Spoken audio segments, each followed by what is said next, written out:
ഇതൊക്കെ നോക്കി ഇറങ്ങിപ്പോ. ടീച്ചറിനോട് good morning പറപ്പോ. Good morning പറഞ്ഞു.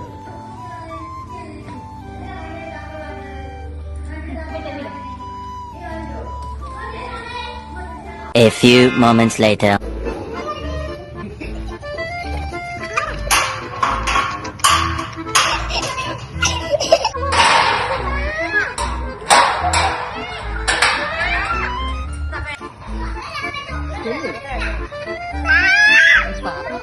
അവൻ ടോയ്സിന് ഒതുങ്ങണവനല്ല, നീ വിചാരിക്കണക്കല്ല. അവൻ ടോയ്സ് അവിടെ കുറെ കണ്ടതാ.